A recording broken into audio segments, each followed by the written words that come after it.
Hello! Kumusta kayo lahat? Saang sulok man kayo ng mundo, Luzon, Visayas, Mindanao. Welcome sa ating news segment, Coffee with the News.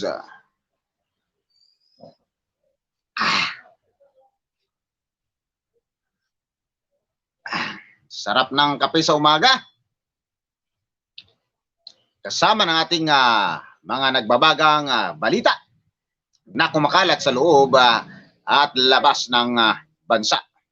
Ngayon ay araw ng Lunes, November 8, 2021. So nagmamadali ang araw, mga kabarangay.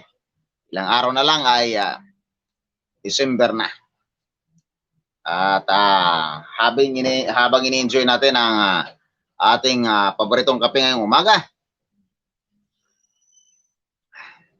sisilipin natin ang ulo ng mga nagbabagang balita.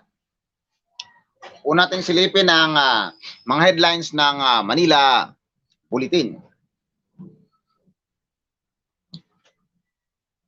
Galvez paves way for mandatory COVID-19 vaccination. Ano kayang gagawin nila rito mga kabarangay sa magpasa kaya sila ng panukala na kailangan mandatory na ang pagkakaroon ng turok ng COVID vaccine. Tingnan natin. Vaccine Sir Carlito Galvez Jr. has encouraged local government units, LGUs, to craft local ordinance to ensure people will get vaccines regardless of brands. A move which will make coronavirus disease immunization as mandatory. Sa mga LGU, pinasa ni Cesar Carlito Galvez sa local government unit sa ating mga mayor, sa ating mga congressman, kung makagawa sila ng mga lokal na mga panuntunan para lahat ay mabakunahan. Galvez reveals that the National Vaccination Operations Center will be issuing a memorandum which contains a list of incentives of vaccinated people, and this incentives for those unvaccinated to address the issue of vaccine hesitancy. Maglabas sila ng mga benefits ng mga nabakunahan at sa mga benefits na hindi makukuha ng mga wala pang bakuna para daw lahat ng mga nagduha-duha, alam mo yung nagduha-duha mga kabarangay, yung mga nagdadalawang isip ay makapag-decide na magpabakuna na sa wakas. Yan ang update tungkol sa bakuna. Yung mga hindi pa nagpabakuna ay hinihimok na magdesisyon na para daw masugpo na ng tuluyan ang coronavirus disease.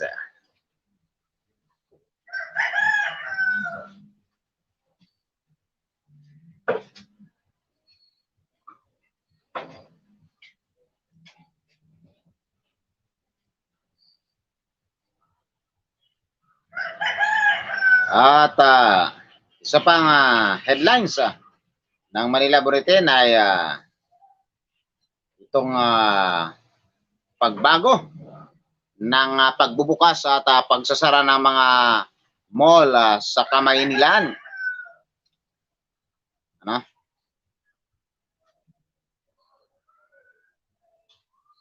Tinago ng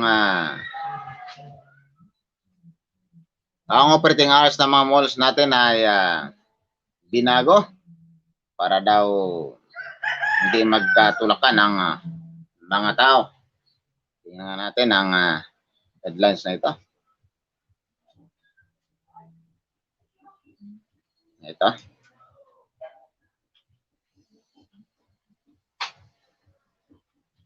Silipin natin yung headlines na ito kung anong oras. The Metropolitan Manila Development Authority or MMDA has announced new mall operating hours in the upcoming holiday season. In an advisory posted on its Facebook page on Saturday, MMDA said malls in Metro Manila will operate from 11 a.m. to 11 p.m. during weekdays starting on November 15. So, ngayong November 15 na mga kabarangay, ang MMDA ay nag-announce ng mga mall during weekdays, Lunes hanggang Biyernes ay alas 11 ng umaga magbubukas at magsasara ng alas 11 ng gabi. Meanwhile, MMDA added na Viber message that mall operations during weekends and holidays will start at 10 a.m. Ayun. Pero pag weekend, Sabado at Linggo, ang ating mga mall ay magbukas ng alas 10 at magsasara ng alas 10 ng gabi. Yan ang mga bagong balita. Ito lang sa ating bagong programang Coffee with the News.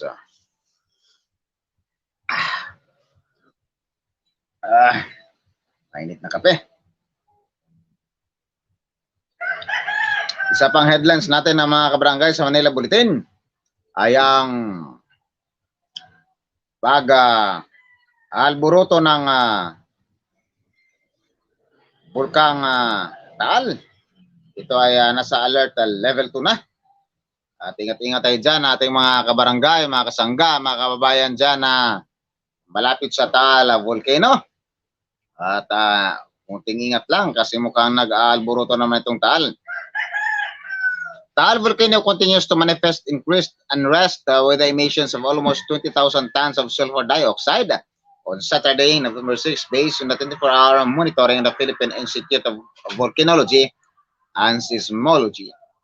In its volcano bulletin on Sunday, November 7, the box said that the activity at main crater was dominated the upwelling of hot volcanic fluids in its lake, which generated a plume 1,000 meters tall.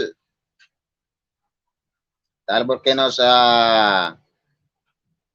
carbon dioxide emissions reached 19,463 tons on November 6, which is higher than the 14,054 tons registered on November 4. Tumaas nga. Its peak emission was on October 5 at 25,456 tons. Pebok said that the carbon dioxide is one of the gas components of magma and is mostly degassed when magma nears the surface. It added that gases emitted by volcanoes are toxic and can be harmful to health or cause disease. Kaya pinapahinga tayo dyan. Kaya tayong medyo malapit dyan sa Taal Volcano kasi patuloy na nagbubuga ng carbon dioxide itong Taal at sabi pa ng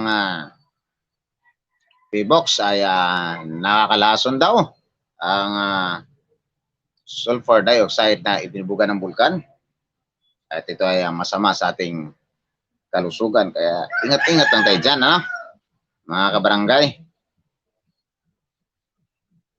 Hindi natin kayang sagupayan ang kalikasan. Kaya ay mas magandang mag-ingat na lang.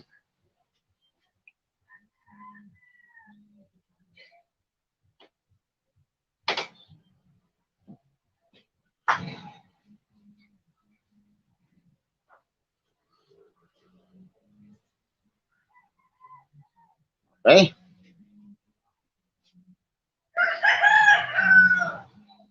So, punta natin ang iba pang headlines. BMM Solid North supporters converge in Lucosor. So, ang mga supporters ni BBM na mga Solid North ay nagsama-sama sa nagtipon-tipon sa Lucosor. Tingnan natin kung anong isinisigaw ng mga Solid supporters ni Bongbong Marcos. Thousands of riders from the province of Ilocos Sur on Sunday have participated in a motorade rally to show support for former Senator Ferdinand Marcos Jr. for his presidential bid in 2022 elections. Mga riders kadalasan mula norte ay nag-ipon-ipon. Supporters of the late ex-president's son wearing red signature color converged in various towns of Ilocos Sur as early as 5 p.m. Alas 5 pa lang ng umaga ay nagtipon-tipon na mga to at may suot na pulang t-shirt. Participants roamed approximately 125 kilometers from the municipality of Sinait to Tagudin town. Sila yung umiikot mula sa Sinait hanggang sa Tagudin town. Nakamotor ito mga kabarangay at marami talaga motorcade dito. Napakahaba ng motorcade nila. Meantime, the 456-meter iconic Banawang Bridge in Santa Ilocos Sur was occupied by an estimated 2,000 Marcos loyalists. So, napakadami nitong motorcade, 2,000 ang tulay doon sa Santa, sa Banawang ay puno yan ng kanyang mga supporters. Political analysts have long considered the Ilocos region or Solid North as a bailiwick of the Marcoses. Bailiwick, mga kota yan ng mga lugar na mga solid na mga Marcos supporters. The region is composed of 4 provinces, namely Pangasinan, La Union, Ilocos Sur, and Ilocos Norte. Meanwhile, other parts of northern Luzon, such as the nearby province of Cagayan, are also said to be one of the strong supporters of Marcos family. Pati na sa Cagayan, mga Marcos, tinatawag nilang Marcos loyalist. Yan, nagpakita ang kanyang mga supporters ng kanyang suporta sa sulong na disqualification case laban kay Marcos. Balitang panahon, LPA brings scattered rains over eastern Visayas. May low pressure area tayo mga kabarangay. At ito ay magdadala ng kalat-kalat na pagulan sa eastern Visayas. Most of the country will experience generally fair weather condition except for eastern Visayas that may have scattered rain showers due to low pressure area of LPA. Sa the Philippine Atmospheric, Geophysical and Astronomical Services Administration, PAGASA, 7 Sunday morning, November 7. Katamtama lang ang ating mararanasan sa buong Pilipinas, maliban lang sa Eastern Visayas na makakaranas ito ng kalat-kalat na pagulan. Dahil yan sa LPA, may low pressure area na nabataan sa Tanawan, Leyte. Pero ito may maliit lang na chance na magiging tropical depression. Ayan, ating balitang panahon dito lang sa ating programang Coffee with the News. May LPA sa Tanawan, Leyte, pero maliit lang ito at maliit ang pag-asa na magiging bagyo. Kaya ang Eastern Visayas ngayon ay makakaranas ng kalat-kalat na pagulan.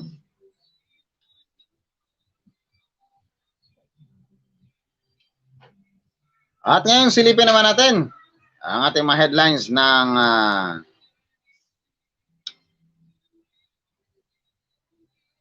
Philippine Star.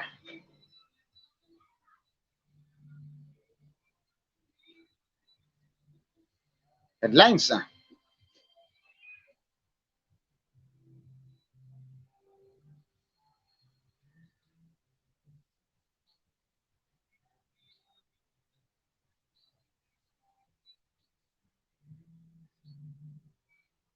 Nagtap sa senatorial survey si Villar, yung anak si Mark Villar.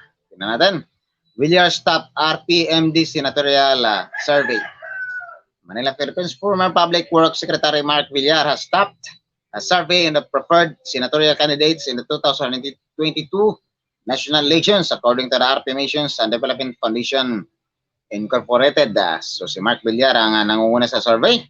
The non-commission survey conducted from October 17 to 27 used the face-to-face interviews nationwide with 10,000 registered voters as the respondents.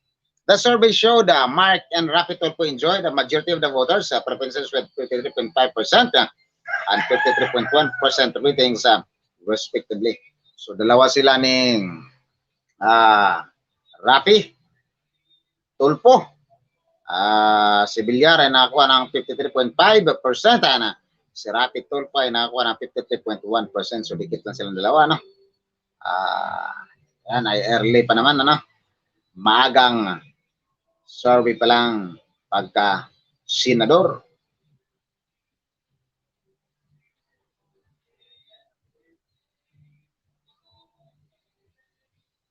Ito, Isko Moreno wraps up Cebu visit. So nag-ikot itong si Moreno, no? At nakarating na nga ng Cebu. Manila, Philippines. Manila Mayor Isko Moreno wrap up his 2-day visit in Cebu over the weekend for what is called a listening tour. Moreno visited Barile, Dumanhog, Mualboal, Carcara, Talisay, and Cebu City in vote-rich Cebu province on Friday and Saturday, according to a statement from his camp yesterday. The mayor visited the micro, small, and medium business employees, business process outsourcing workers, and displaced tourist workers in Cebu to explain his plans to revive the pandemic hit economy. Moreno called his visit to Cebu a listening tour to know the plight of the affected workers. Ano?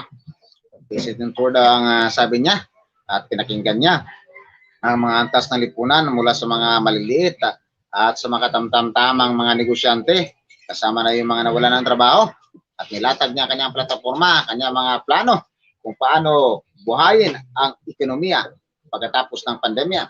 What I want is to be with the people and hear the concerns and dreams in life.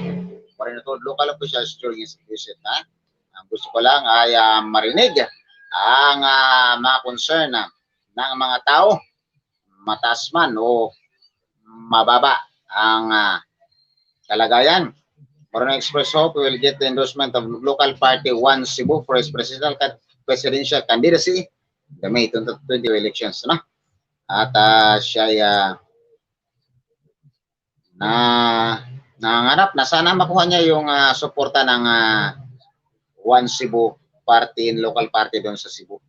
Ganyan talaga ang mga politiko, manliligaw kung ano mga grupo dyan na maaaring mag-akyat sa kanila ng boto. Okay, wedding is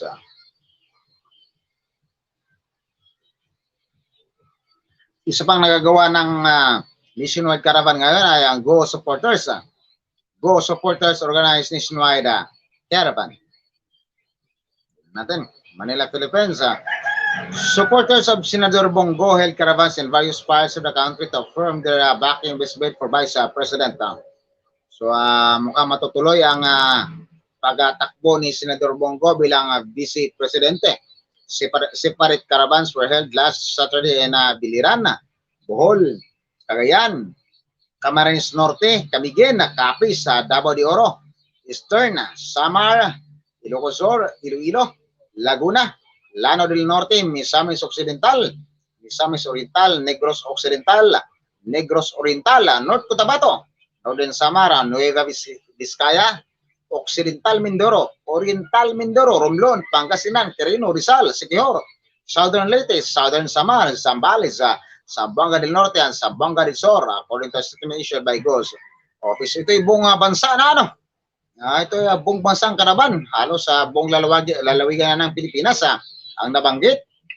The Senador supporters also joined caravans in various cities including Dumaguete, Iloilo, Mandaluyong, Marawi, Iligan, Parañaque, Pasay, Quezon, San Juan, Tacloban, and Valenzuela. About 500 vehicles participated in the caravan organized by the local chapter of the PDP Laban in Negros Occidental. The statement said, coalition supportive of GO have also conducted gatherings in Caloocan City, and Shubika Sambales. Ang daming ang daming supporters si Go ngayon pagka busy presidente ay siguro binabakapan to ng mga malalaking negosyante. Coffee with the news.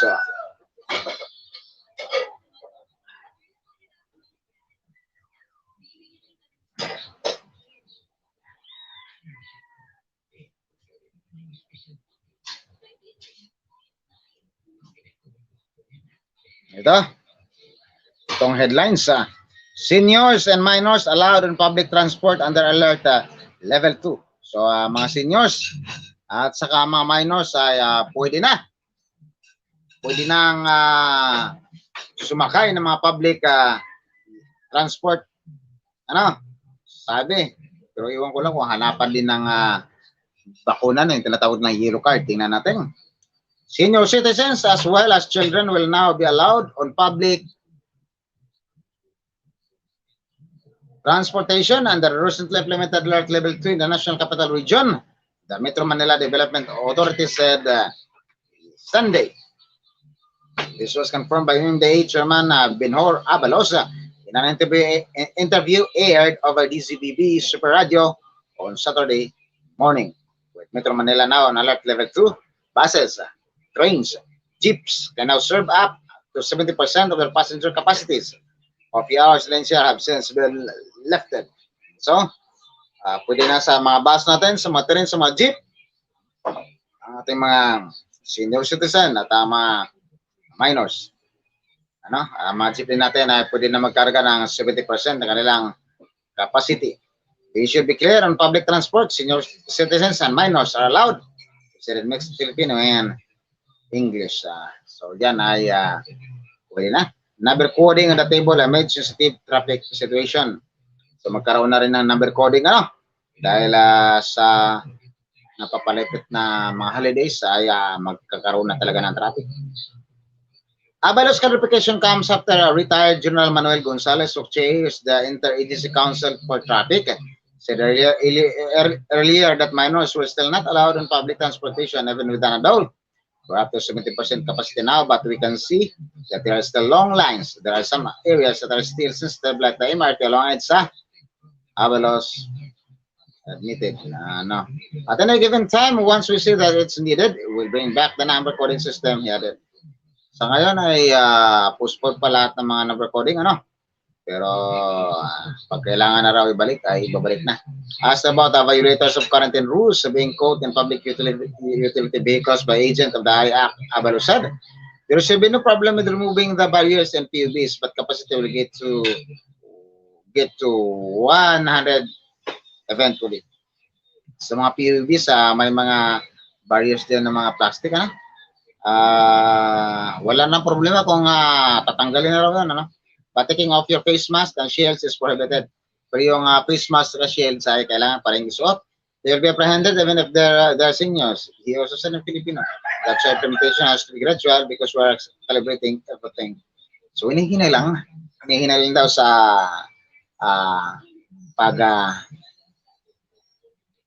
transition kasi pinag-aralan pa lahat ng bagay. Pwedeng tanggalin ang barrier ng mga jeep, ng mga taxi. Pero yung face mask at saka face shield ay kailangang isuot pa rin. Yan ang mga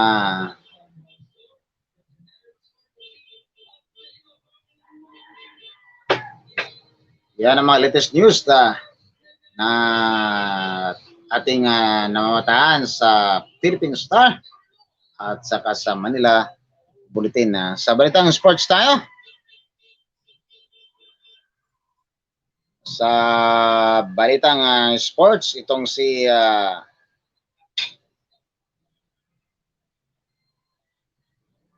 Canelo Alvarez ay pinabagsak si Caleb Plant ng 2 beses sa round 11 para maitala ang kanyang pangalan sa history book ng middleweight boxing. Canelo Alvarez made history Saturday, knocking out Caleb Plant in the 11th round to become the first undisputed world super middleweight champion by unifying all four major belts. Lahat ng apat ay nasungkit ni Alvarez sa pamagitan ng pinatumba niya. Hindi lang pinatumba, at natapos via knockout ang laban. Round 11.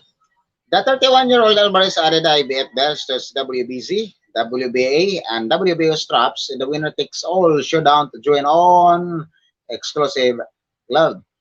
So, apat ang belt na ni Alvarez ngayon. IBF, nakuha niya kay Caleb Plant. At ang kanyang hinahawak ang WBC, WBA, at WBO. Alvarez knocked Plant down twice in the 11th. The first time with the left hook, followed by the right uppercut. Yun ang nakapatunda kay Plant. Una ay ang left hook. Then, simulan ito ng right uppercut. Plant got up but was wobbly and still in fog as Alvarez chased him around the ring. Alvarez pummeled Plant with rights and left to drop him for good at 1:05 of the round. So, nakatayo pa naman si Caleb Plant pero ito'y rugi na. At ito'y sinundan agad ni Alvarez at hinabol to sa ring at pinakawalan ng kaliwat kanang suntok. At yun ay tuluyan ng lumuhod ng 1:05 remaining sa 11th round. The Mexican seized the WBA and WBC titles by defeating Callum Smith in December 2002. Defended him successfully by overpowering Evney Yildirim in February and then clobbered Billy Joe Saunders 6 months ago to grab the WBO belt. Alvarez came into the bout as heavy favorite to become the first Mexican four-belt champion. Alvarez won all four 168 pounds belts within a year to also become just the sixth fighter since WBO began sanctioning world title fights in 1988 to hold all four belts from boxing separate governing bodies simultaneously. Yan. Only 5 other boxers ang nakagawa nito. Alexander Usyk, una, then cruiserweight Bernard Hopkins, middleweight Jermaine Taylor. Nagawa rin ito ni Jermaine Taylor sa middleweight. At sa middleweight, Terence Crawford, super Jermaine Taylor, middleweight. Terence Crawford, super lightweight. And Josh Taylor, super lightweight. Ito yung mga limang. Isa, dalawa, tatlo, lima. So, pang-anim si Alvarez na naging undisputed champion. At siya ay pangatlo sa middleweight. Ang unang si Jermaine Taylor at saka si Bernard Hopkins nagawa din sa middleweight. Yan ang nangyari sa larangan ng boxing. Sa balitang basketball, tingnan natin sa NBA. Kevin Durant guides Red Hot Nets past Raptors. Tinalo ng Nets ang Raptors sa panguna ng umusok na kamay ni Kevin Durant. Kevin Durant scored 31 points to post his 10th consecutive game of 20 or more points as the Brooklyn Nets routed the host Toronto Raptors 116-103 on Monday, Manila time. Durant also had 7 rebounds and 7 assists as Brooklyn won their 5th straight game in front of a crowd of 19,800 Scotiabank Arena. Our defense was there when we needed it to be. Durant said, we got stops and made the shots. Sabi ni Durant, ang kanyang katandem na si James Harden added 28 points, 10 rebounds, and 8 assists. Muntik na mag-triple-double si James Harden. At Blake Griffin had 14 points and 11 rebounds, and Patty Mills came off the bench to score 13 points in the win. When he's at that level, he makes us go, Griffin said of Harden. We as a team can go to a different level. Yan ang nangyari sa balitang NBA. At isa pang balita, itong si Doncic ay tinalo ang Boston Celtics sa pamagitan ng kanyang winning basket. Tingnan natin. Dallas, Luka Doncic with a high arcing three-pointer at the buzzer. Another magical moment for the All-Star to give the Dallas Mavericks 107-104 victory over the Boston Celtics. On the buzzer, Doncic took the inbound with 11 seconds remaining, dribbled past midcourt toward the left wing and lefted the shot over former teammate Josh Richardson, who was facing the Mavericks for the first time since an off-season trade. Doncic finished with 33 points to 32 for fellow All-Star Jason Tatum, who bounced back from the tore-up shooting night to help Boston rally from a 17-point halftime deficit. The Celtics finally took their first lead on a three-pointer from Marcus Smart before Kristaps Porzingis, who returned after missing 5 games with back injury, followed the missed three-pointer by Jalen Bronson with a dunk for a 1-0 tie with 139 remaining. Tayo sila, 1-0, 139 remaining hanggang umabot sa punto na 11 seconds. Nasa may break sa ang posisyon. At yun na nga, buslo ni Luka Doncic ang kanyang winning basket at the buzzer. At yan ang ating balita ng sports. Silipin natin ang ating paboritong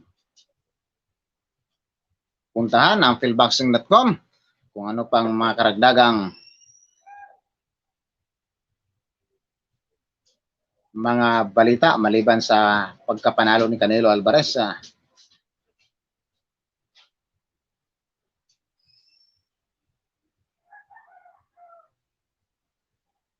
Puro Canelo Alvarez ang balita maliban lang dito. Ben faces Algeria in Liverpool. Kung may nakaalala pa kay Algeria, mga kabarangay, ito yung nakalaban ni Pacquiao na 6 na beses na bumagsak. Pero mabait at magaling dito sa Algeria. Siyang boxer ito. Boxer counter puncher ang laro. Rising welterweight star clashes with former world champion on December 11. December 11 na. Kasabay ng Donaire ito. Rising welterweight star Conor Ben will face former world champion Chris Algieri at the top of a huge night of boxing at the M&S Bank Arena, Liverpool on Saturday, December 11, live worldwide on DAZN. The Destroyer, 19 wins, 0 loss and 12 knockouts, to maintain his perfect record with the shutout points with win over Mexico's Adrian Granados. The Lara versus Warrington 2-bill in September after he was given a deafening welcome by over 20,000 Leeds fans. And the Essex native is looking to end a huge year in style as she pushes towards more titles. New York's Algeria, 25 wins, 3 losses, and 9 knockouts. A former WBA super lightweight world champion represents a big step up in the class for a 25-year-old Ben, having shared the ring with some of the biggest names in the sports, including modern legend Manny Pacquiao.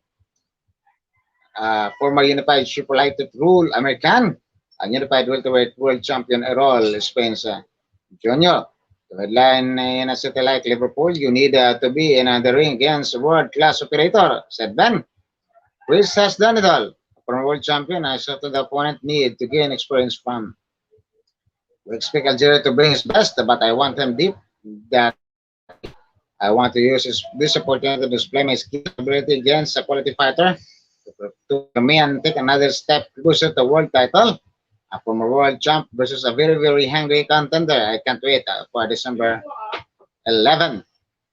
This has a big fight feel to it, and I'm thrilled to be back on this type of stage, said Algeria. No? Sabi na Algeria, excited na rin ako dito. The UK has brilliant fans. I'm looking forward to be performing in front of those legendary crowds. UK ito, siya United Kingdom, makalaban ni Algeria. December 11 of the master class with me, utilizing my deep bag of skills and experience. Ben is hungry and tough, but this huge step up a class for him. I'm coming to show that it's not this time yet. I still got the goods, and the world will see it once again on fight night. Sabi ng Algeria, ilaw pa, hindi pa niya kaya. Ipakita ko yan sa aming laban. Yan lang ang mga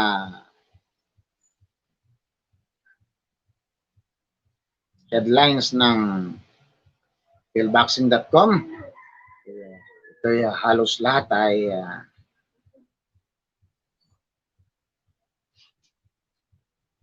tungkol kay Canelo Alvarez, ang pagkapanalo ang mga headlines at napuntahan natin yan kanina. Ayan mga kabarangay, mga kasangga, diyan nagtatapos ang ating segment ngayong araw na to, November 8 at 2021, araw ng Lunes. At araw ng Lunes ay wala ganong madaming balita. Ayan ang magandang balita, no? Pag walang ganong mga masasamang balita, yan ay ang magandang balita. Pag araw ng Lunes, ano? At buti na lang, wala tayong ganong maraming balitang krimen. Salamat sa iyong pagsubaybay rito sa ating programang Coffee with the News. Kasama ng inyong paboritong kape, ay ating pinupuntahan ng mga headlines ng araw. At katatapos lang nating mapuntahan ang mga headlines ng araw.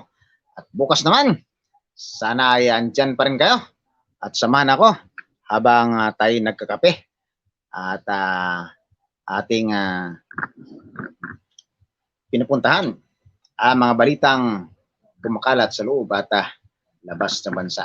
Until then, Welcome TV is now signing off.